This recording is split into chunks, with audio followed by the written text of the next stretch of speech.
Let me just welcome you all to the C.S. Lewis Society of California. I'm Graham Walker. We have friends in person.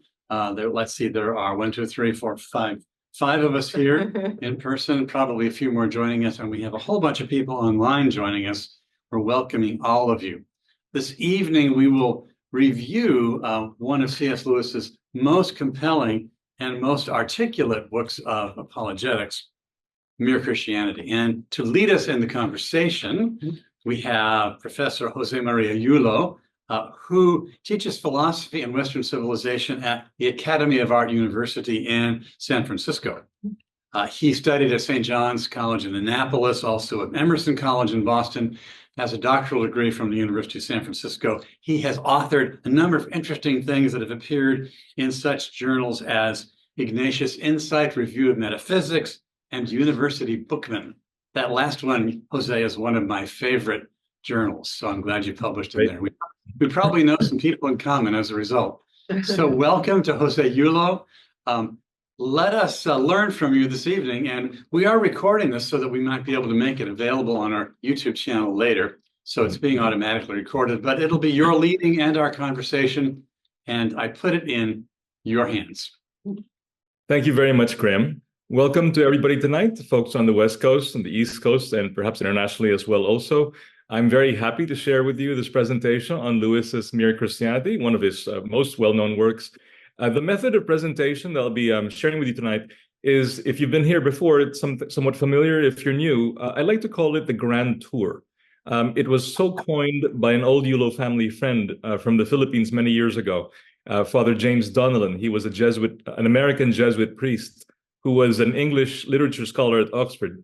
He would show in the Philippines, this is the pre-digital age, of course, he would show slides of pictures that he took on his travels through Europe, slides of pictures of cathedrals, buildings, sculptures, and paintings. And while he was showing these, he would also comment on what was going on during those times to give a very full context to what particular piece of art or construction you were seeing. So it was a rather well-rounded, dare I say, three-dimensional education that was provided by Father Jim Donnellan many years ago. So I hope to emulate that. That is my role model as to how I present each and every one of these presentations. So what I'll be doing is I'll be reading excerpts from Lewis, several quotes from Lewis, and then I'll be showing a work of art that corresponds to perhaps the context of what Lewis is talking about. Lewis, of course, writes very profoundly. He writes very much as a professor. If you've seen my Chesterton presentations, that's almost a completely different animal. With Lewis, you sort of tackle issues and problems in a very professorial way, which makes it very interesting to couple art with that as well. This presentation will take place in 4 different parts, 4 different divisions, so to speak, which will also be in play for the next presentation in 2 weeks.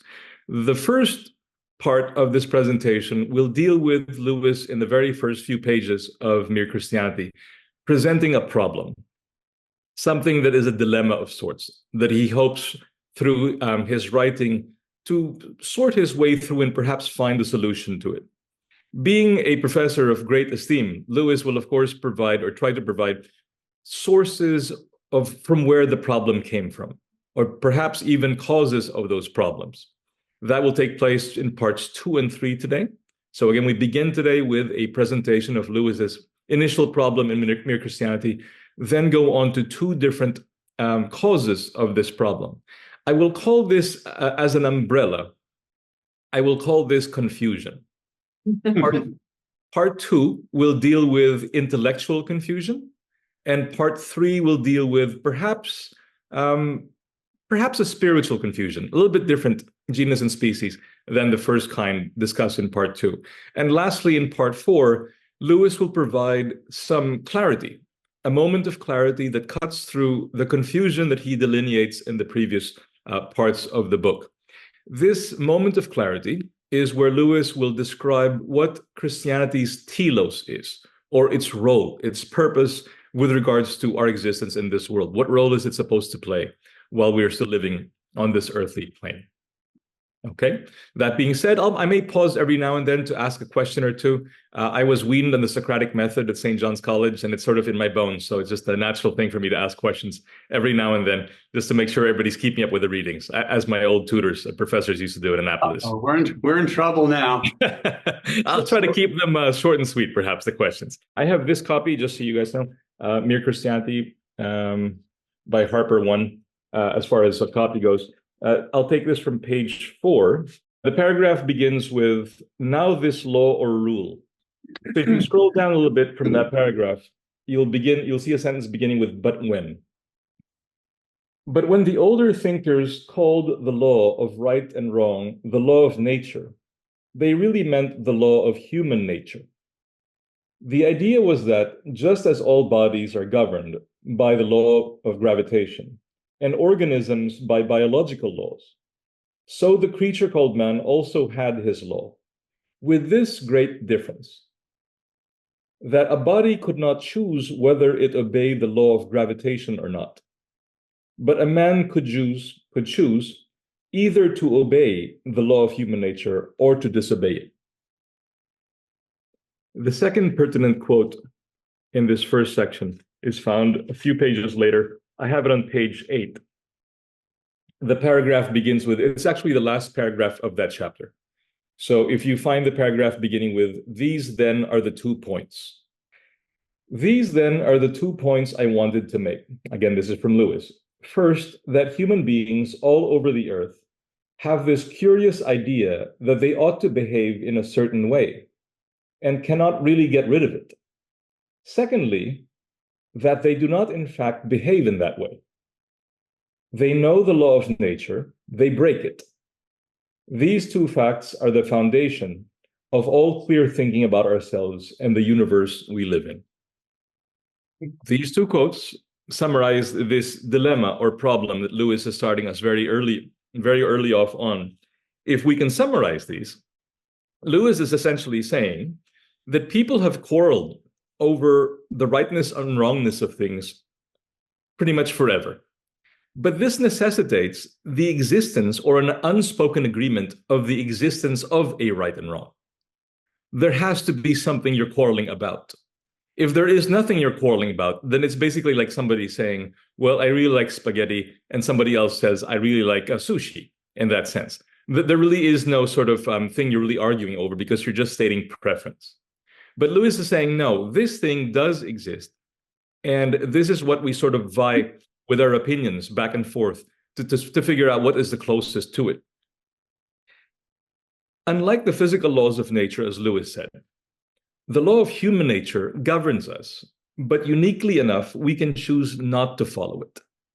Lewis does not say this outright, but you can sort of read between the lines that Lewis is saying we can choose not to follow it, but we're still going to be governed by it. Just because you have the choice not to follow it does not mean suddenly it falls off your shoulders. You are still governed by it as you are by the physical laws of nature. People everywhere, according to Lewis, know they cannot escape this law. It's rather curious that holds they should follow it. People do not follow it, though they know it and should follow it. So Lewis is saying, or perhaps asking, why do we have this very strange trait as a species? We are aware of something, and not only are we aware of its existence, we also know, axiologically speaking, that we ought to follow it. It would be good for us to follow it. But then we choose not to. So what could be the causes for this? Lewis, of course, says, and very much states, something hinting towards what is called natural law. The late professor of law at the University of Notre Dame Law School, Charles Rice, once said in a very simple way that human nature, what that means for us, what that means as far as what is good for us, is that which is in keeping with our nature. What is good is that which is in keeping with our nature. To elaborate on that, if you flash back several hundred years, Thomas Aquinas will write that human nature, which is our human rational ability to perceive the eternal law, that of course is God's will and God's intention. Through our reason, we can figure some of these things out. Aquinas says that there are 5 inclinations to the natural law. There are 5 how should we say, drives almost that veer us towards that direction. The first of these is to seek the good. And generally, we as human beings don't try to seek bad things. We try to seek good and better things. The second is to preserve the species, to preserve ourselves as best as possible. The third is to preserve, that should be the third. The second is to preserve the self, and therefore the species as well. Those kind of go hand in hand. The fourth is to live in community with others. And the last is to know the truth. These 5 inclinations of the natural law, again, if I repeat, the first is to seek the good. Second, preserve the self. Third, preserve the species. Fourth, live in community. And lastly, to know the truth. We are all oriented in this way towards these inclinations. Aquinas will say this many years ago. Professor Charles Rice, who I mentioned earlier, gives this a little bit of a much more perhaps memorable, in terms of simplicity, a way of looking at it. What is good in human nature, with regards to human law, is that which is in accord to our nature. Charles Rice, by the way, if you ever see him on YouTube or read his books, he was a real funny guy. He used to say that Thomas Aquinas was once in his torts class and at law school, and he got a B+. Anyway, sometimes you have to make humor when you're a philosophy or a law professor at some point. So knowing this about the natural law, how then do we illustrate this in terms of a painting or a sculpture? Allow me to screen share. The very first painting for today, or first artwork for today, is this right here. This painting is called The Denial of Peter. The artist is Gerrit van Honthorst. He was a Dutch artist. It is found, by the way, this painting, if you ever want to look at it, it is found at the Minneapolis Institute of Art. It is a marvelous art museum. You can find it in the Midwest. It really houses some great works under its roof. This particular painting was produced in 1623. This was known as the golden age of Dutch painting, which is generally speaking the 1600s. It is unique as a painting because Dutch art during this period was quite, how should I say this, was not too heavy on religious imagery. Dutch painting during this time period was much more involved in conveying everyday scenes of people, people at the market, people at home, still life, something along those lines. But this was, of course, explicitly a very religious image. Van Honthorst lived in Rome. He was born Catholic, and he lived in Rome for a certain time, a certain amount of time. He was inspired by the Baroque master Caravaggio. If you're familiar with Caravaggio, Caravaggio was a hyper-realist in terms of painting. You could almost believe you're looking at a snapshot picture instead of a painting. But Caravaggio was also very well known for a technique that was very much emblematic of the Baroque period, that was contrasting light and dark. We can see this, of course, in the use of light and dark in this painting by Van Honthorst. Now, eventually, Van Honthorst will move back to Utrecht. He will reach great success because he will earn patronages in Rome during his time there. When he arrives back home in Utrecht, he will be visited at his home by Peter Paul Rubens, of course, very famous painter, very successful Baroque painter in his own right. And later on in his life, Van Honthorst will receive great acclaim from the British, from England during that time period. Now, looking at this scene involved in the painting, this is from Matthew 26, 69 to 75. Peter is accosted and interrogated. If we look at the figures of the faces present, there is a very stern figure right over here on the right, looking quite inquisitively at Peter. There is not necessarily an overt threat, but notice the presence of weapons, what are known as halberds, one over here and one also over here. These are long pike-type weapons that also have axe heads to them, quite deadly weapons, of course, and them being brandished by these soldiers would impart a sense of intimidation, perhaps, on Peter. Peter, as you notice, is wearing yellow, which I found kind of interesting, considering that that is usually a color associated with fear. Peter is, of course, explaining himself. We know this scene from the New Testament where he denies Jesus 3 times. Cowardice too. I'm sorry? Yellow is also cowardice. Yes, very much so. Communicating fear in that sense. The light is shining on the woman at the center of the painting, and she is interrogating Peter. But note that her hand, it's a very subtle gesture, but her hand is grasping Peter's lapel. Now, there is some meaning to this. And why is this meaningful? Grasping the lapel, and notice it's only one hand, right? It's not like she's giving him a bear hug or something. It's just one hand in the lapel. But this communicates that Peter is at this moment in a state wherein he is having great difficulty standing still, great difficulty in, composing himself in a state of peace.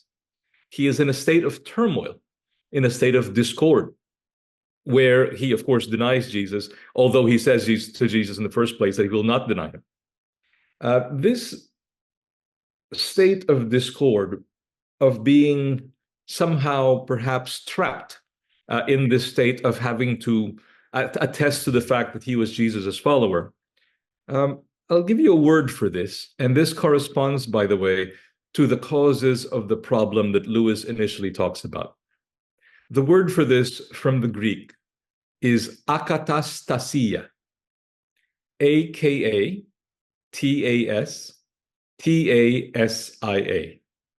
Akatastasia. This means confusion, a state of inner discord and disorder. Perhaps what Peter is going through at this moment. Now, why is this word very, very important? Because it leads us, it segues us into the second and third parts of this presentation.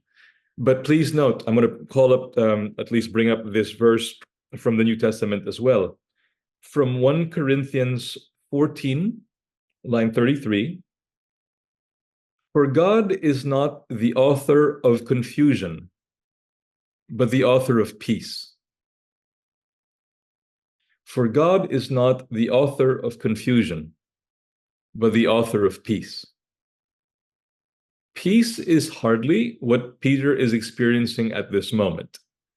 Perhaps very much he is in a state of akatastasia, of not knowing how to react at this moment. What causes this? Well, Peter knows that he should act in a certain way. He should tell the truth. What is one of Aquinas's inclinations is to know the truth. But Peter denies the truth in this instance. And this denial causes sort of an upswell of turmoil within Peter. Of course, fear is a very important factor, not to undermine that, to understate that in this case. Nevertheless, Peter has to be held down in order to at least attempt to say something true. Now, this confusion, this akatastasia, if we take the line from 1 Corinthians, for God is not the author of confusion, but the author of peace. So if we say that this akatastasia, this confusion, does not come from God, it is not caused by God, then perhaps we should search a little bit to see where this comes from. What would be the source for this? Lewis touches on this by sharing with us two forms of confusion. If I can bring you to our second quote, that will be the second part of the presentation. This is from page 35 in my copy. Well, before you leave chapter 1, sure. I was thinking of, another image of Peter. Yes. A few months after this one would be Acts 2, where he which at Pentecost, and he's doing his, first big sermon, and he is telling the whole crowd, hey, this Jesus whom you crucified rose from the dead. And so he is telling them about the sin they committed, and then they respond, 3,000 convert on that day. And I just thought that would be an example of the resolution. Well, there's the fact that we have a sense of what the law of nature is. They, through through the Spirit and through Peter's preaching, became aware of that they had violated the law or the law of nature, and then they repented. Would you say that his act of doing this is an attempt to make up for what he had done?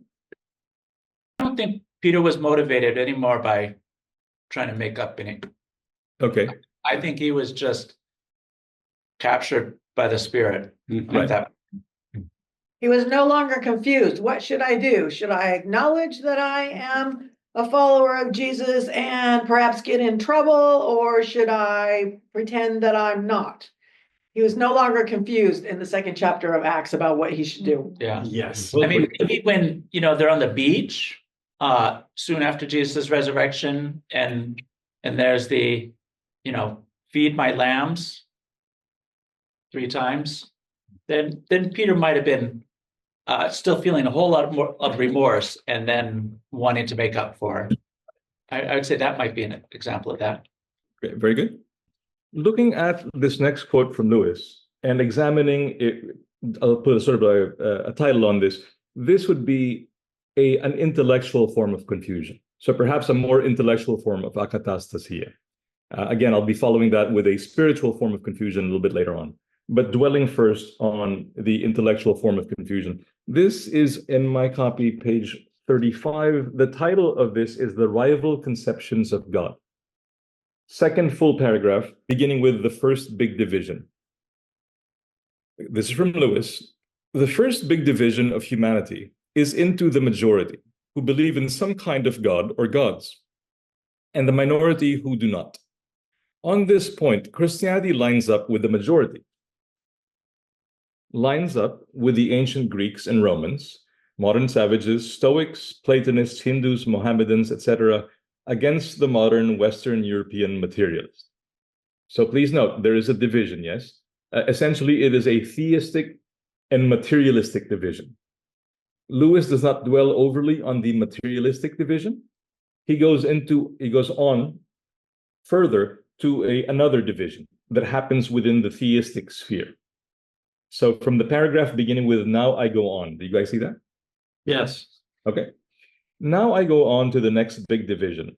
People who all believe in God can be divided according to the sort of God they believe in. There are 2 very different ideas on this subject. One of them is the idea that he is beyond good and evil. We humans call one thing good and another thing bad. But according to some people, that is merely our human point of view. These people would say that the wiser you become, the less you would want to call anything good or bad. And the more clearly you would see that everything is good in one way and bad in another, and that nothing could have been different. Consequently, these people think that long before you got anywhere near the divine point of view, the distinction would have disappeared altogether. Skip a few lines down. A sentence beginning with the other and opposite idea. The other and opposite idea. The other and opposite idea is that God is quite definitely good or righteous, a God who takes sides, who loves love and hates hatred, who wants us to behave in one way and not in another. The first of these views, the one that thinks God beyond good and evil, is called pantheism. It was held by the great Prussian philosopher Hegel, and as far as I can understand them, by the Hindus. The other view is held by Jews, Mohammedans, and Christians. So distilling what Lewis has said in these quotations. Lewis says there is a division between theists and materialists. We will put materialists on the side and focus entirely on the theistic sphere. But in the theistic sphere, there is another division. And this is one where on one side, there is a God who is amoral, where good and bad are dependent on perspective. There is a correlation of higher wisdom with the reluctance in emphasizing good and bad. So what Lewis is saying is that once you get into this one section of this division, those that hold that their God is not really too much into a good and bad dichotomy. Therefore, the wiser you get, the smarter you get, the less emphasis you want to place on good and bad, on good and evil. And eventually, these distinctions become blurred in this one section of the divide of theism. On the other section of theism, however, is something we're perhaps more familiar with. On the other side is a God who is good and righteous, where a God who chooses distinct sides and values love over hate. Here also God wants us to act, willingly wants us to act in one way over another. The first position, as Lewis says, is held by Hegel. This is called pantheism. Pantheism is more or less the belief that God is in everything, with one caveat. Pantheism believes that God is in everything in nature, but not in anything transcending nature. There is no transcendent God. There is only what is existing on this physical plane, and God is in all of these things. But there is no separation of a creator God and nature, as we have in both Judaism and Christianity. The other position, of course, is held by the Abrahamic faiths, and that of the caring God who wants us to act in a certain way and hates hatred and loves love. This does bring up a question, at least when I was reading through Lewis, it just popped into my head.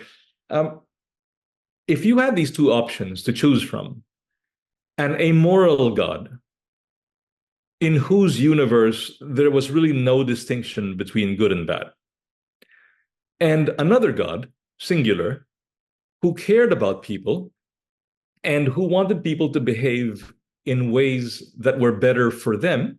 Remember back to the first part of the presentation, that were better because they were in accordance with our nature with regards to natural law. If you were given those two choices, frankly, why would you choose number one? Why would you choose the first option of a God who is amoral? By Lewis citing this, by the way, there is the implication, obviously, that people have chosen this throughout history. It is not just something that a very small minority. Hegel was a very influential German philosopher. One of his quite famous students, perhaps infamous students, is Karl Marx. Hegel would also be very influential in academic circles in the 19th century and onward. So why would somebody choose this belief over the belief of a God who does hold there is such a thing as good and evil, that there is a God who actually cares about us? What is the benefit of choosing a God who really doesn't draw too clear lines or too clear a line between what is good and what is bad? So her left hand is holding his lapel. Yes. And I think it's symbolic as her left hand. What is she holding in her right hand? I can't quite make it out. It looks like a flask of wine or something. No, it's a candle. Some kind of lamp. The candle is illuminating her face. Some sort of light illuminating her The face. shadow of the guy's arm. Yeah. Well, there's an Very arm in clever. front of it. Well, she was a smart girl. Oh, okay. Yeah. She was. I was just wondering because there's such a heavy influence on her left hand holding his L that it's hard for me to believe that what the right hand is grasping isn't symbolic of something. So I was just wondering what that would be. Perhaps it is symbolic of, if it is a source of illumination, either a candle or some sort of early lamp, a bronze lamp perhaps, it is a symbol of I'm holding it in my right hand and I'm asking for the truth. I want to know from you, Peter, what is the truth? And Right. Peter has to be held down because he's still very uncomfortable with at this point, conducting an apologia or a defense of his faith. Yeah, thank you. I mean, I just couldn't believe that it would be just something random given this painting, right? Okay, sure. Let's show you the second image. Going back to the question I posed earlier, which is why would one choose one over the other? Jose, could I offer you a preliminary thought on that? Of course, please. Well, the preliminary thought is that one might well choose that option as a way of, as a response to anesthetize oneself against disappointment or pain. Mhm. Because if you think that the ultimate of the universe is a personal God who treasures people and values good over bad and so forth, but you've had bad experiences, Mhm. it might feel kind of helpfully anesthetizing to say to yourself, well, really, all good and bad is just a bunch of, imaginary distinctions anyway. And it might take the sting out of disappointment for a person. Very good. Since you said that, is the effect of anesthesia to sharpen or dull the senses? Oh, Okay, which is where I'm getting to with this presentation as we get further. That's what I thought. We'll be leading towards that end point. So, following from the question of why would people choose one over the other, which Graham very well posited a possible answer to, is a second one. If the Abrahamic God is a caring one, is indeed a caring one, why would people opt for an alternative that would not be so caring? This sculpture in front of you is housed at the Bargello Museum in Florence. It is probably one of the lesser known museums in Florence. The Uffizi is the most famous. The Palazzo Pitti, the Pitti Palace, is also very, very famous. But the Bargello does house some quite astounding works of art. You find smaller Michelangelos there that are quite beautiful to see. This particular sculpture is called Amore-Attis, Attis. These are two mythological figures. The sculptor who produced this was the famed Donatello, one of the most famous early Renaissance artists. It was first sculpted in 1440. Donatello was an early Renaissance sculptor, and he was quite influential. I believe I've shown another Donatello sculpture in the past, perhaps in a Dawson presentation, if I'm not mistaken, that being Donatello's David. It was the first David, preceding Michelangelo's. It was also the very first nude, male nude since antiquity to be produced. The David of Donatello was quite youthful, of course, in comparison to the much more stern and stoic Michelangelo version, the more famous version. The Renaissance art historian Giorgio Vasari once wrote of Donatello that Donatello was an agnostic. And perhaps we can try to see if this is reflected in his art. This sculpture, of course, is made of bronze. We can note, perhaps right over here by the hip, there was originally some gold or gilt on this statue, which has, of course, been worn away with time. It is a confusing statue in a sense that it comes off as rather young and cherubic, rather youthful. It is a young boy. But in close examination, even though youth is connoted by the appearance of the face, rather cherubic, if we look at the torso, it actually has muscular definition. So this is not a pudgy cherub that one usually associates Eros or Cupid with, the figure of the son of Aphrodite, the god of desire. But there's perhaps something else to this. The nether regions are revealed at the front and also at the rear. I didn't get that portion of the sculpture. This does have some meaning, as I'm about to reveal in a second. This kind of removes a little bit of the angelic veneer with this painting. So perhaps it removes a little bit of an angelic innocent veneer. With this sculpture. There is perhaps, dare I say, a bit of fallenness at play with this sculpture. There are wings at the back, yes. But uniquely enough, at the feet of this sculpture are snakes. And this is not necessarily Saint Michael trampling on the devil. These are snakes intertwined within the feet of this figure. Again, confusing. I had a very hard time initially seeing this, what to make of this symbolism. There is a missing object that he is holding up here, which perhaps would have told us a whole lot more about it. Unfortunately, that has been gone by the ravages of time. Now, the second name I gave you with regards to the mythological origins of this statue, the first is Amore, which is Eros, or the Romans call Cupid, the god of desire. But the statue is also called Attis. Now, who was Attis, mythologically speaking? Attis was a mortal who was the lover of a goddess called Cybele.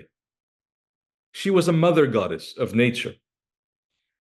When Attis was to be wed with a mortal woman, Cybele was driven mad with jealousy, and she caused Attis himself to be driven mad to the point of, with a blade, neutering himself, and eventually dying because of this act.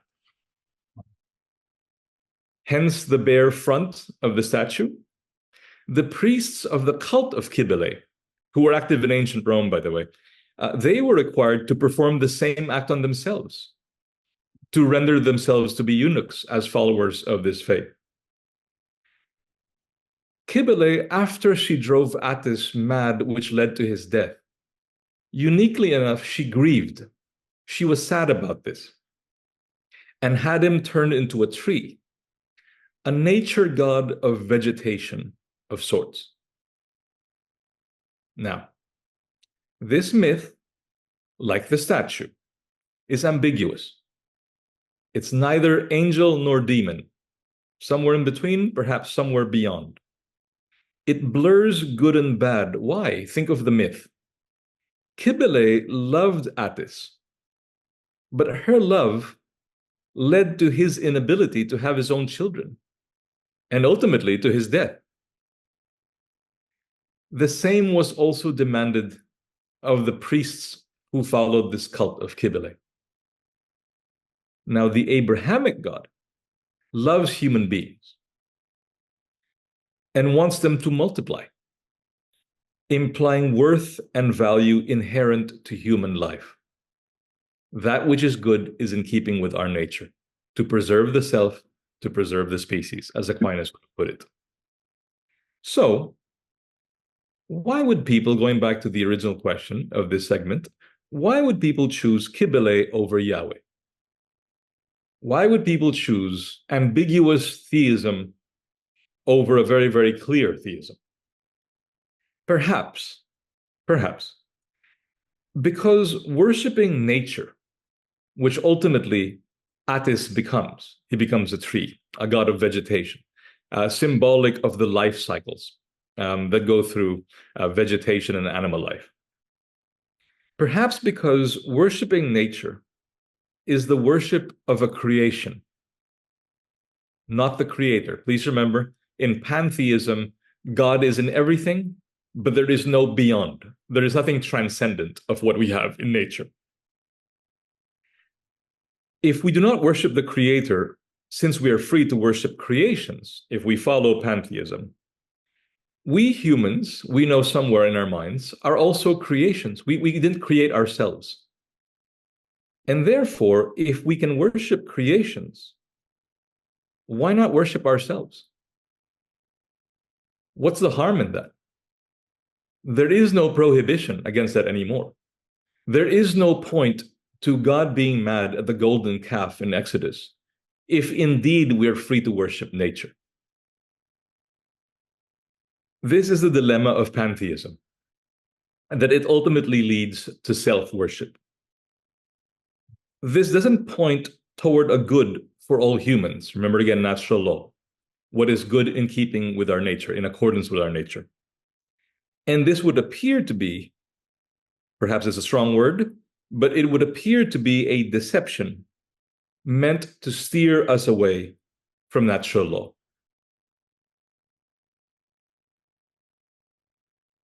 At this point, since we're sort of in the middle of two major segments of the presentation, I'd like to ask if anybody would have any questions and comments. I've got a question. You on page 36, you skipped over something. We call a cancer bad. Sure. Okay, and they say we could say because it kills a man, but you might as well call the successful surgeon bad because it kills the cancer. It all depends on the point of view. Yes. So I'm confused. Okay, I specifically have stage 4 cancer. So Lewis would say my doctor is bad. I think he's good. No. I don't think Lewis would say that. Lewis would say that if one adhered to the first form of theism, the first form, which is there really is no good and bad, then eventually you fall into that hole intellectually. If you adhere to the Hegelian way of looking at things, the pantheistic way of looking at things, which really says there are no real polar opposites. Yes, I remember somebody once saying at a presentation I was in the audience for that good and bad, it's not really a black and white, or red and blue. It's more like purple or gray. We're going through that right now. We're going through that right now where people say 2 plus 2 doesn't necessarily equal 4, it equals 5. That's 1984, direct from 1984. What do you think about that? It is possible to think that way if one does not adhere to sort of 2 opposing sides. When I again heard this comment at the presentation I was in, I was just an audience member. I raised my hand during the Q&A and I just asked, look, you really can't have a gray area without black and white. Mm-hmm. Right. You can't have purple without blue and red. Great, thank you. For there to be Thank you. ambiguity, there must be the establishment of clarity first. That's primal. That's sort of primary in that sense. Then you can have the discussion of the gray area. But what Lewis is saying is the other system, which we're more familiar with, the Abrahamic system, does very clearly delineate what is good and what is bad. But it is a unique contribution, and I guess I'm questioning whether that's a right word or not. But it is the contribution of this kind of thinking, this kind of ambiguous thinking that Hegel is most famous for. Perhaps in the past, it had some influences from what is known as Gnosticism. Perhaps it has some influences of what is known as Hermeticism, a school of thought that flowered in Alexandria in Egypt back before Christ. If you adhere to this kind of thinking, that there really is no clear distinction, then it's quite easy to fall into ambiguities. Whereas Lewis is saying, no, but there is another way of looking at things where things are quite clear, where the sides are quite clear, in order to choose one over the other. We have a question from here on site. We have someone on site. Sure. To recap, you're saying it, or what I heard you say was in pantheism, there's the natural law, there is nature, but I guess there's no supernatural. Did I hear you say, correct me, that it's there's natural, the natural world, but there's not a supernatural world? Very close. I would say that for Lewis, natural law with regards to what we've been discussing so far is best applicable and is best seen or thought of in a worldview that includes a transcendent God. It's our human way of understanding, which is not human and not physical. Whereas if everything becomes physical, then it's very difficult to say that something should be holy or unholy. Something should be more special than something else. It becomes very subjective to say that, because there is no point of reference from which to judge or evaluate. In a pantheistic world where God is in everything, including me or you, well, then I can really do no wrong, because the God in me drives me to do certain things. But of course, in the Abrahamic way of looking at things, you were very capable of doing wrong, because the standard of this is not you. You are not a little God in yourself. You were created in God's image, but you don't take on the mantle of being a divinity in that sense. Is that helpful? So in pantheism, pantheists typically reject the concept of natural law, because the concept of natural law implies that there's a natural and true distinction between good and bad. Whereas very much so. But natural law also implies that there is something transcendent to the physical. Right. But because I find pantheists love to talk about the laws of nature referring to physics. Yes. Tend to be, they appeal a lot to determinism and chance.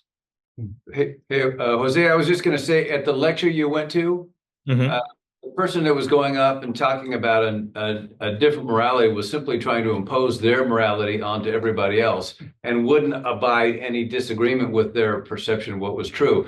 And I would just say this, if you had raised your point in the middle of the lecture, you can be sure he would have been outraged that you were out of line and it was a black and white issue that you for disrespecting him when he was speaking. Absolutely. I do remember getting the cold shoulder after that day. So, it's a small price one pays, I guess, at a certain point. And sometimes you're right when you have the right enemies. Very much so. Any Well, questions? Any further questions on this second portion of the presentation? We know relativists argue that you ought to believe in relativism. Mhm. The odd part is confusing, of course, in that sense, yes. I've taught for many years, and over the years, I've received on a similar parallel topic. Well, one most famous example, perhaps, we were going over Thomas Aquinas's, not the inclinations, but we were actually going through Aquinas's 5 proofs of the existence of God in metaphysics class, in philosophy class. And at the end of it, I had a student who slammed this book down on his desk and said, "That's it. I'm absolutely convinced. There's no such thing as truth." I, of course, waited just a little bit. I usually give my smile since I'm a friendly teacher. And I asked this person who said this, "What you just said, Yeah.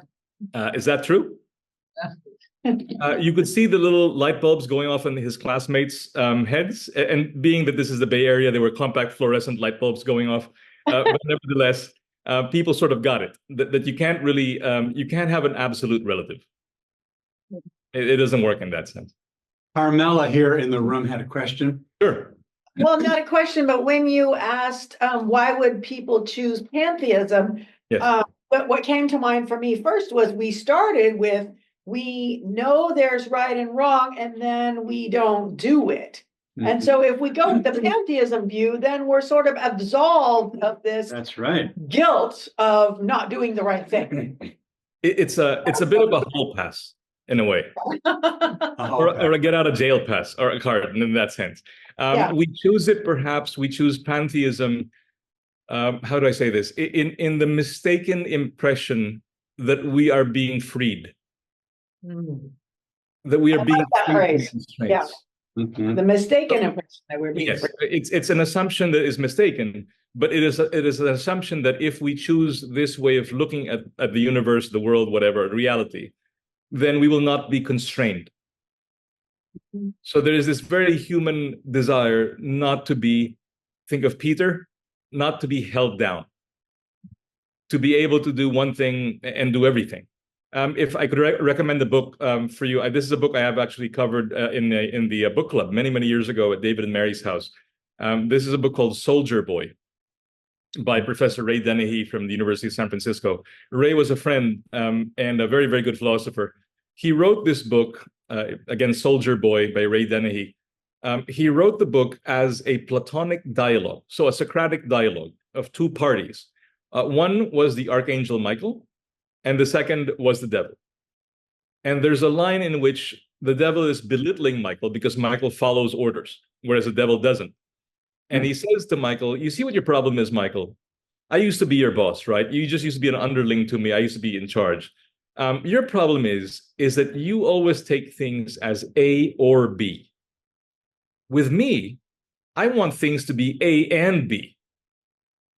That is freedom. I don't want to have to choose and get judged by my choice." It's an extremely well thought out and well-written dialogue. So strong recommendations. If you guys ever see that book, Soldier Boy by Raymond Dennehy. He's passed now, God bless him, but he was quite a philosopher and a writer. Any further questions or comments? I have a question/comment. Sure. The idea that God is totally good, yes. Uh-huh.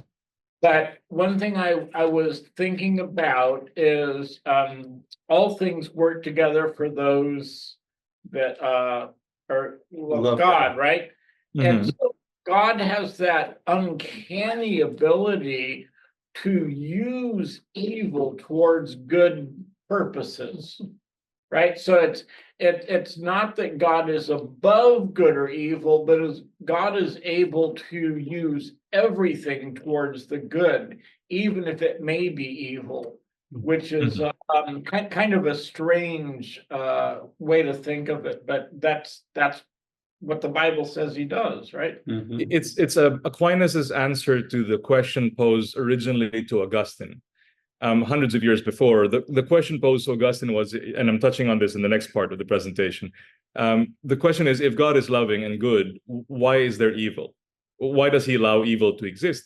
Augustine's answer, of course, is free will, that we can choose not to follow the natural law, in essence.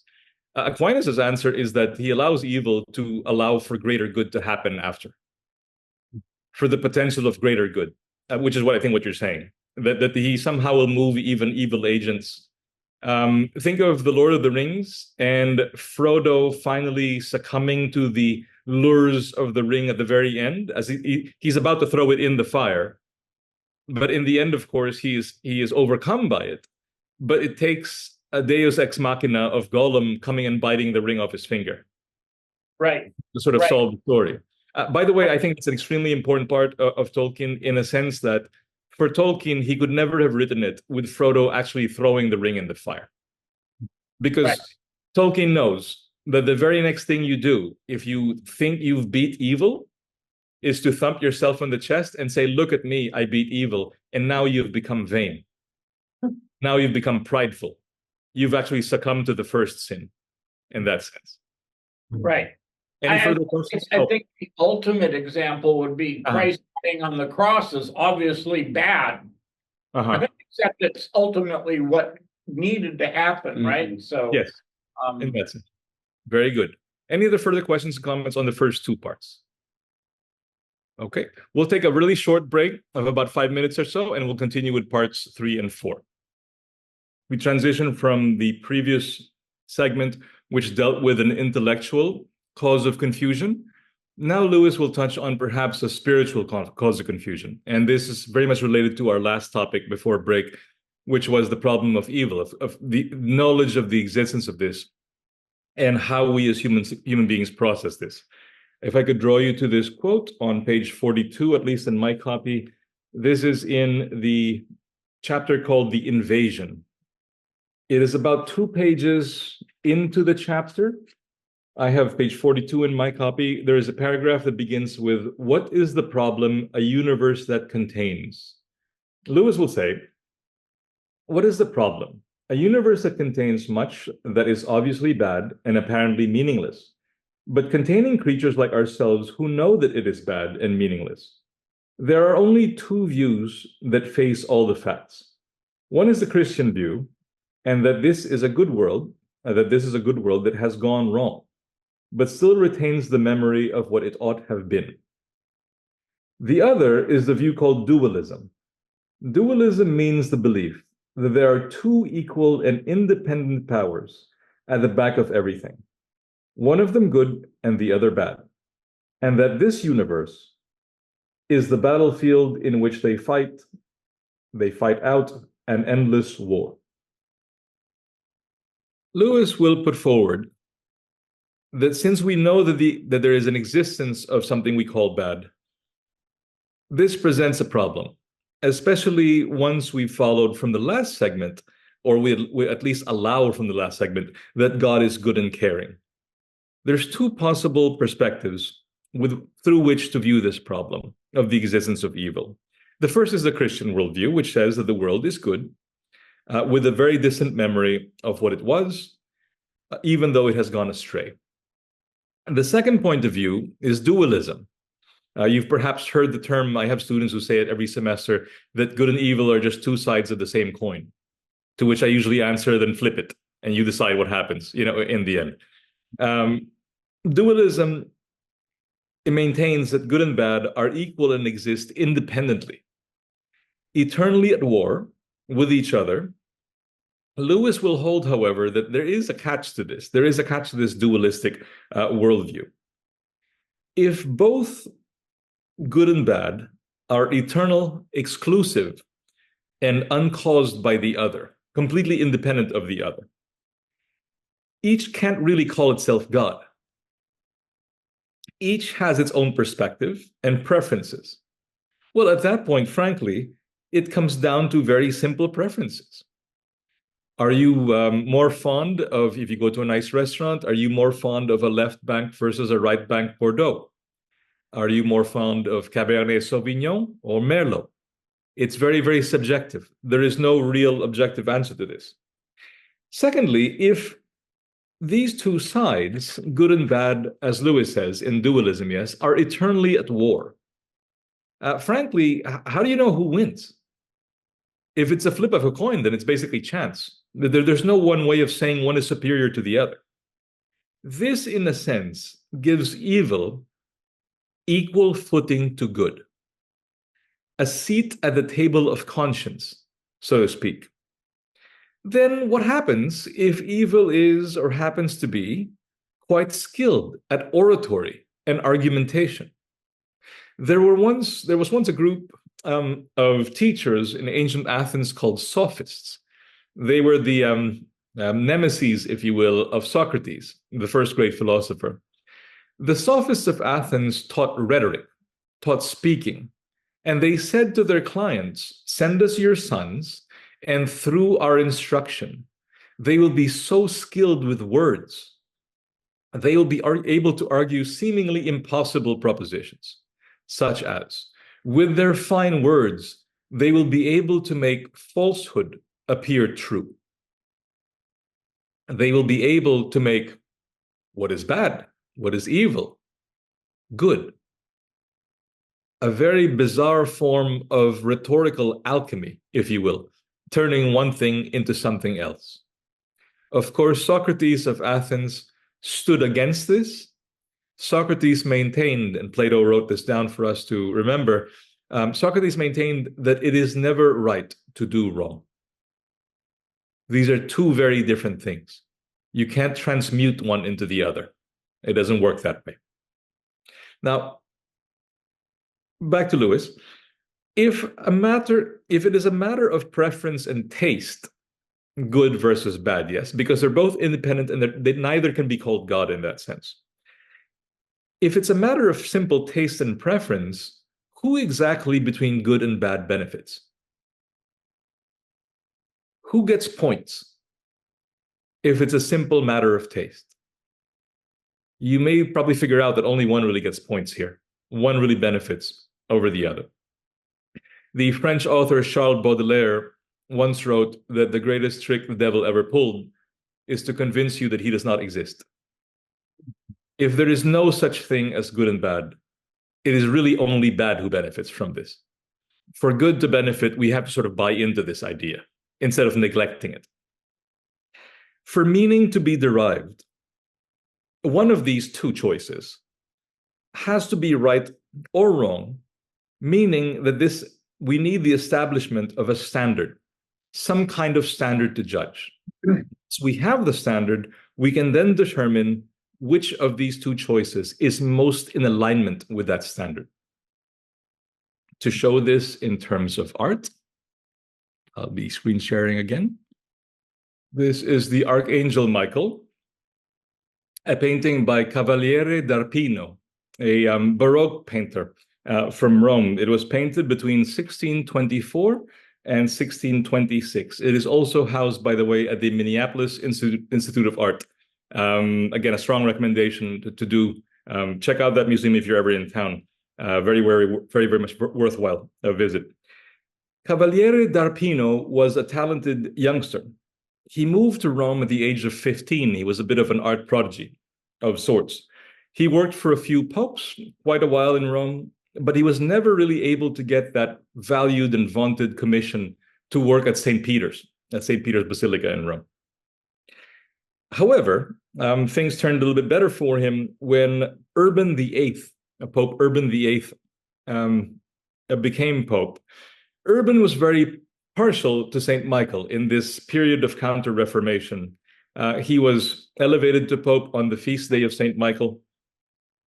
And after the delivery of this painting to the Barberini Palace in Rome, which Urban was very happy to see, finally, Cavaliere d'Arpino finally got his commission to work at St. Peter's Basilica in the Vatican. If we look at this painting, we will notice that there is a victorious St. Michael exemplified in this sense geometrically by a triangle. If you look at his 2 feet as a base and his head sort of like topping it off in this sense. There is a dramatic use of lighting from up to down. It doesn't come from over here. It's rather the source is up here in the upper portion of the painting. there is verticality stressed in this painting, meaning we don't see good and bad occupying a horizontal plane. We see good and bad occupying a vertical plane, very much top down in this sense, implying again via the painting that good and bad are not two sides of the same coin or are two equal players, so to speak, on the table of conscience. There is light coming from above Michael, source over here. The devil is defeated, and if you notice, his face is turned away from the light. It is turned down or even inward. The light above Michael implies he was inspired by something else. When Lewis talks about you need to have some other standard, it can't just be these two sides. You have to have this other standard that one of the two sides most aligns with, that determines if it's good or bad. Michael is also gesturing upward, in a sense, in a state of victory. But this is not a gesture upwards to say, I did this all by myself. This is Michael very much saying that I owe this victory to something beyond myself. Note the colors used in the garments of Michael, blue and red. In religious art, this has great meaning, of course. The red is symbolic of the passion, and blue is symbolic of innocence and purity. We usually see these in Madonna and child paintings, and oftentimes in paintings of Jesus as well. Note that the devil himself at the very bottom of the painting has flesh tones, which connects him very much to the earth. He doesn't have the blue and the red, the heavenly garments of Michael.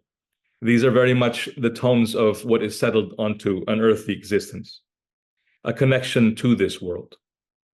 Upon close inspection, the only thing that really gives this away, as to this being the devil, is talons on the fingers.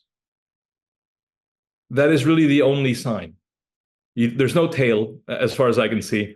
There's no pitchfork or a top hat and a mustache and a goatee. It's simply these talons on the fingers, literally claws, where the fingers end. What is this symbolic of? It shows that evil often hides. Even evil often masquerades. Evil thrives in confusion. It thrives in a state of akatastasia, of inner discord and confusion. That is its natural element. You don't see it up front. It's not so obvious. It masquerades and pretends at being good, but it is not an equal player to good. It is not the other side of the same coin. It rather is the privation of good, the symbol of the light and darkness, yes? The idea that evil is not necessarily a thing, but it is going away from a thing, as he turns away from the light in this painting. You don't have equality in this. Which brings up a quote that, again, makes human beings, that points out a very peculiar quality of human beings. We can sort of figure out that good is superior to evil. They're not two competing sides. But oftentimes, we choose bad as human beings. There was a poet called Ovid who wrote something called the Metamorphosis back in Roman times. And he features a line, or at least he wrote of a line, that was spoken by the mythological figure Medea. If you're familiar with Medea, she murdered her own children in that sense, despite her lover. Medea in Ovid's Metamorphosis is deciding to betray her father, the king of Colchis, where the golden fleece is housed, and to support Jason, who is about to steal the golden fleece. She says something from the Latin, which is quite peculiar. Video meliora proboque, deteriora sequor. I see which is the proper course, and I approve of it, while I follow the wrong one.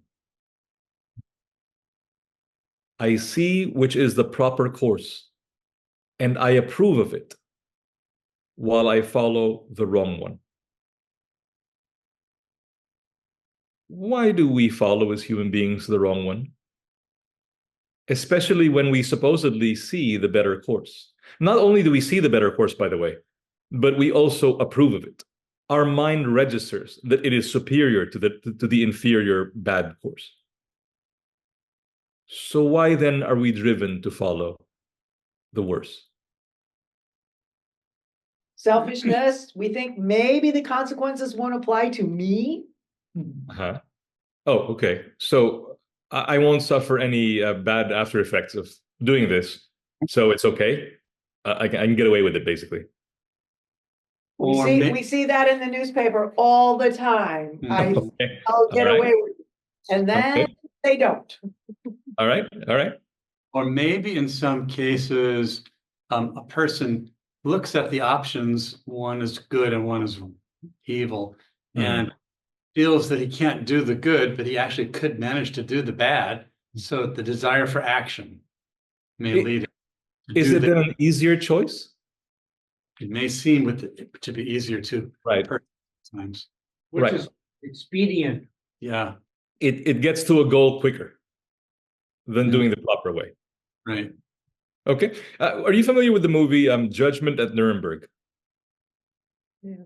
Classic movie from the early 60s, all-star cast, Spencer Tracy, Judy Garland. It's a fictional movie about the Nuremberg trials that happened after World War II.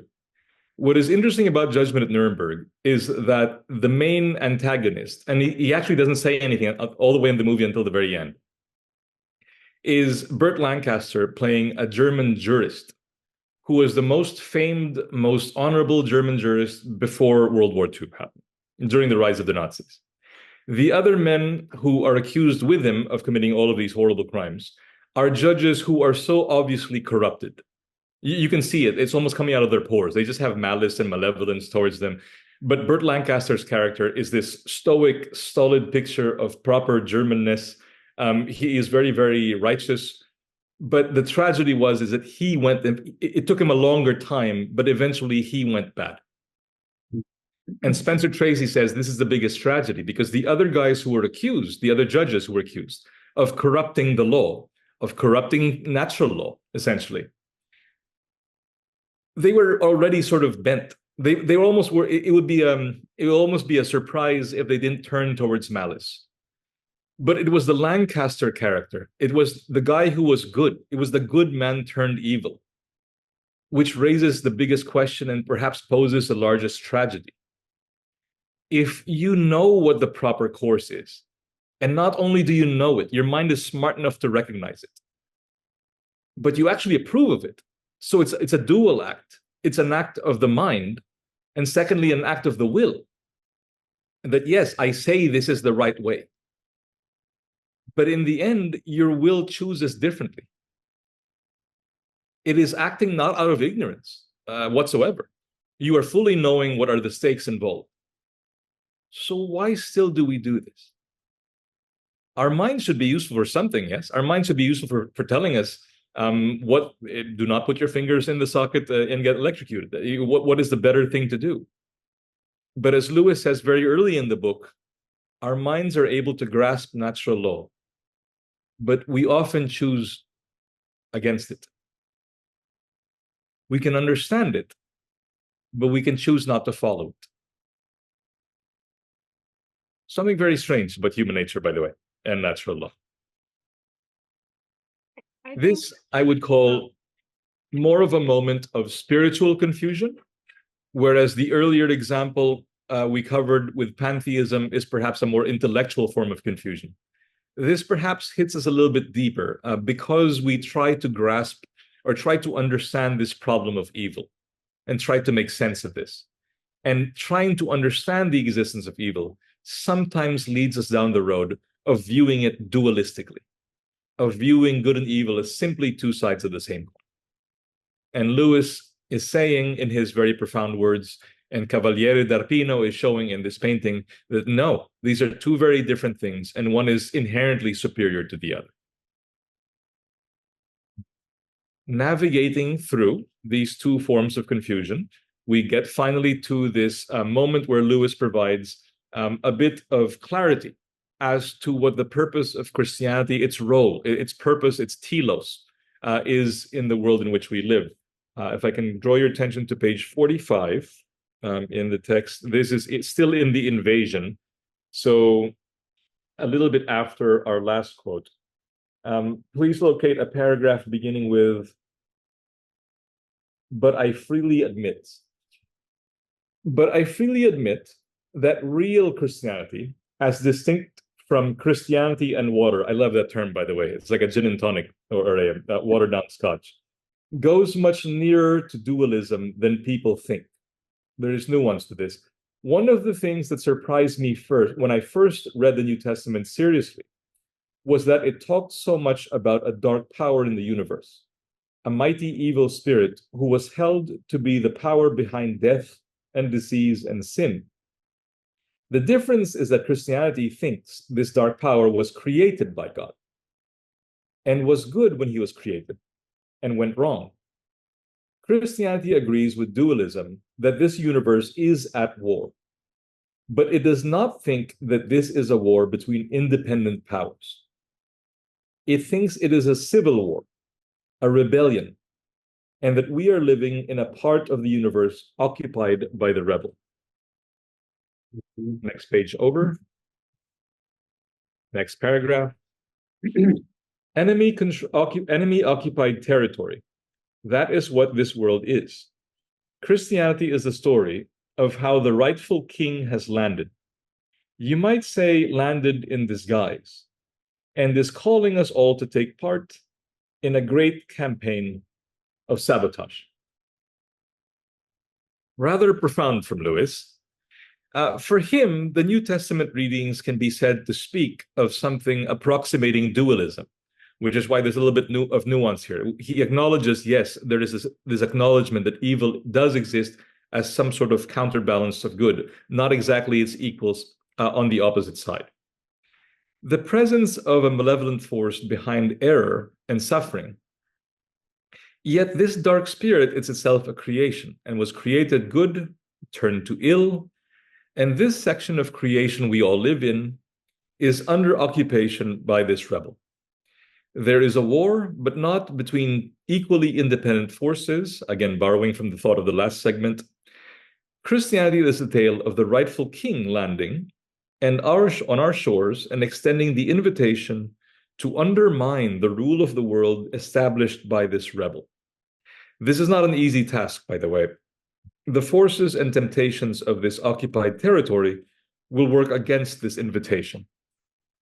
In order to depict this, perhaps in a visual form,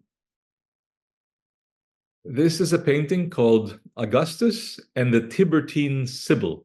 Tiburtine is spelled Tiburtine. Sibyl is Sibyl. This was painted by a painter from Venice called Bonifacio de Veronese. Not the more famous Veronese, that would be Paolo Veronese. This Veronese was a little bit earlier. He painted this between 1520 and 1550. It is housed at the Palatine Gallery in a place called the Pitti Palace in Florence, or the Palazzo Pitti in Florence. By the way, if you have one chance to go to a city with really fantastic art, I would strongly suggest Florence as a choice. The Pitti Palace is located in a portion of the city called Oltrarno, which is literally the other side of the Arno River. Not where the more famous Uffizi Gallery is. On the other side, you'll see this enormous palace with great works of art housed there. Bonifacio Veronese was born in Verona and died in Venice. He was influenced there by the Venetian masters Lotto, Giorgione, and perhaps the most famous of the Venetian painters, Titian. He inherited from his own teacher, Palma Vecchio's workshop, which was said to be quite prolific. Now, to describe what is happening in this scene, this is information I gathered from the British Library. There was a story during the medieval 14th century, so the 1300s, of a tale of 10 seeresses, 10 prophetesses called Sibyls. And they were from varying locales in the ancient Mediterranean. The Tiburtine Sibyl herself was located in Tivoli in Italy.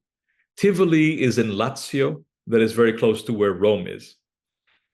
She is identified in the old legend, in the old tale, as the daughter to a king called Priam and a queen called Hecuba.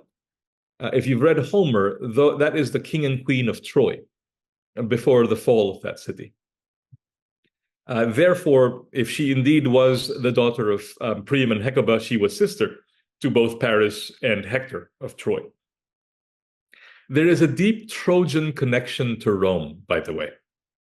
The poet Virgil will write that Rome was founded by an ancient figure in mythology called Aeneas, himself a nobleman from Troy, the son of Aphrodite and a mortal man called Anchises. He will eventually travel for a while and then establish this new Troy, so to speak, which ends up being Rome. There is another tale later on in Roman history when Rome is fighting its great enemy, Carthage, during the Third Punic War, the third and decisive Punic War. In 146 BC, the general Scipio Aemilianus, who is himself descended from the more famous Scipio Africanus, who defeats Hannibal at Zama in 202 BC. Years later, Scipio Aemilianus will set fire to Carthage in order to destroy it completely. But as he is seeing the city of his hated enemy burn into oblivion, he is weeping, is Scipio Aemilianus. He is weeping and he is quoting a line from Homer. He says, "The day shall come when sacred Troy shall fall, and Priam and all his spear children with him." Scipio Aemilianus in 146 BC is talking about a quote that happened 1,000 years before, at the fall of Troy. He is watching Rome's enemy fall, and he is crying because he knows in the great tale of human history, no empire lives forever. Scipio is himself setting fire to Carthage, but he knows, not clairvoyantly or anything, or not being a prophet, but he knows in the course of human history, Rome itself will fall. And he is weeping in a way in advance of that happening. So what is happening in this account, in this painting? The seeress or prophetess, the Sibyl, right over here, the Tiburtine Sibyl, is called by the Emperor Augustus.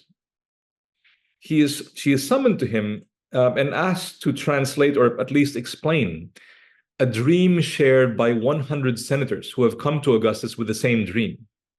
They have dreamed of seeing 9 suns in the sky, and one of them being red.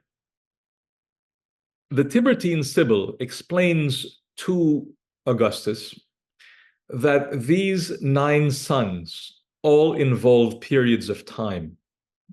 And the red sun, the specifically red sun, it foretells the coming of a mother and child. It foretells the coming of a virgin and son. And this will be higher eventually than what Rome could ever be. If one looks at this, what she is pointing to above here, it's a little small, of course, but this is the head of Mary holding a child, a Madonna and child. There are many versions of this, of course, by the way.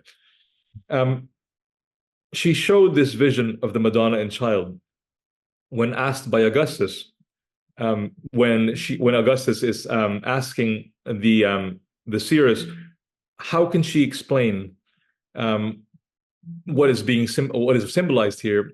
She explains to him, this will be a new age coming that will eventually supersede Rome. She is also asked by Augustus if he is allowed to deify himself, to consider himself a god. Through the explanation of the seeress, eventually Augustus does not declare himself a god. There will be emperors after Augustus who are declared gods, by the way, but Augustus stops short of this. Now, why is this ironic? It is quite arguable that Augustus is the greatest of the Caesars, but he stops quite short of declaring himself divine, perhaps because of the intervention of the Tiburtine Sibyl. Now, the painting itself shows a compressed scene. It's almost like all of the action is happening over here, at least with regards to the people involved. Augustus is pleading at center to the Sibyl. There is a look of concern in the eyes of his men. One can see over here, one even has his hand over his head, almost anticipating what will be the bad news coming from this seeress. The Sibyl is pointing to the Madonna and Child, not being concerned with earthly honors. I direct your attention to two elements of earthly honor right over here. In the lower left-hand corner, you will see a wreath, a laurel wreath, and above it, a flame sort of being kept upon this pedestal. The significance of these two are quite meaningful, is quite meaningful with regards to ancient Rome. Laurel wreaths were given to conquerors of ancient Rome who have achieved a martial victory, a victory in war. That was given to you to honor the strength you have shown as a leader of the Roman people. The fire over here has perhaps deeper symbolism. In Rome, there was a goddess called Vesta, and her priestesses were the Vestal Virgins, we've perhaps heard of in mythology class or history class. The sacred fire of Rome was symbolic of fire helping Rome out in a constructive way. Not the destructive kind of fire, that being from the god Vulcan, the blacksmith god. This was the fire from Vesta, the goddess of the hearth. Why was this important? When Aeneas, who I've mentioned before, the survivor of Troy, was leaving his doomed city, he was told by Zeus to bring along with him three very important things. Number one, you have to bring along, obviously, people. We need people to populate this new city, this new Troy. The second thing Aeneas had to bring with him was his father, Anchises, the former lover of Aphrodite. Very important here, Anchises is an old man at this point, and he is also lame. So Aeneas, if you see sculptures of Aeneas, you will usually see him carrying an old man on his back. It is because of this that Aeneas is called pious Aeneas. He carries his father, even though his father can't do anything for him anymore. But he is dutiful towards his father, and he keeps his trust. But the third thing that Aeneas is supposed to bring with him from Troy to found this new city of Rome, these are the hearth gods of the old city, the families gods, the gods who pull families together, who make families strong. Now, this, by the way, is not a bad thing. One could argue that the laurel wreath is symbolic of the strength and also perhaps the brutality of ancient Rome, of its desire to have dominion and subjugate the rest of the world. But the fire that is present right here is symbolic of what is quite noble about Roman history, that it is a people who knows how to take care of themselves, how to be loyal to each other. If one examines stories from Greek history, specifically the story of the 300 Spartans at Thermopylae, you will know that the Spartans were eventually overcome because a Greek betrayed them to Persia. Stories of betrayal are not uncommon in Greek history and Greek literature. Stories of betrayal are very, very rare in Roman literature and history. The Romans were a people who acknowledged there was a glue that held them together. So the fire itself is not necessarily a bad thing. But Lewis would argue, and I would say that Bonifacio Veronese will probably echo the same sentiment, as good as power and piety are together, symbolized by the wreath and the flame, these are both worldly. These are both of the earth. And what Christianity brings, if you note where these are located, where is the Virgin and Child? Directly above, superior to whatever earthly glory you could want to achieve. So the greatest of the emperors is told by the Sibyl, no matter how great you'll ever be, no matter if you change Rome from a city of brick to a city of marble, there is still a limit to earthly dominion.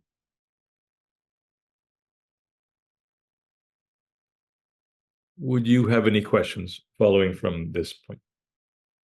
One thing that struck me from the painting here was getting back to your previous one about Peter and the whale is his left hand is holding the Sybil's lapel. Right. Very similar. What is the difference, though? Well, it's a whole different thing, but it's still that same gesture. Very good. Is the Sibyl herself, like Peter, in a state of akatastasia? No, maybe I don't know. She could be, but she doesn't. But from her look, yes. Running the emperor, right? It is the emperor. He has all this great power, but she is pointing literally to something above him. She is in essence telling Augustus, "You are mighty, Augustus. You are the great conqueror of Antony and Cleopatra. But there is something more. There is something bigger than you." The legend, of course, will also say that Augustus, in a way, follows her advice, that of not crowning himself to be a god. Could you bring us back to the thread from Lewis's argument, which led into this? Because I'm losing the thread a little bit. Our third segment of the conversation, of the presentation, dealt with how confusion can happen at a spiritual level because our acknowledgement of the existence of evil. Yes, because we're presented with two ways of looking at that. One, the Christian way, one, the dualistic way. But Lewis will say in this last segment that there is indeed dualism present. We have to be careful. We can't say there's no dualism in the New Testament at all, or there's no dualism present in Christianity. What Lewis is saying is, yes, there is indeed a fight happening, but it's not a fight in the dualistic sense. Remember the archangel Michael and the devil, it's vertical. It isn't a fight of two equal parties. It is a fight wherein one of the sides has taken over a certain amount of territory. As Lewis is basically saying, that is the world in which we live. And it is the job of the side of good, the side of God, to infiltrate, essentially, this occupied territory and to encourage all of us to live in such a way where we value the things of this earthly life. There's a lot of Augustine here, by the way. There's a lot of City of God here.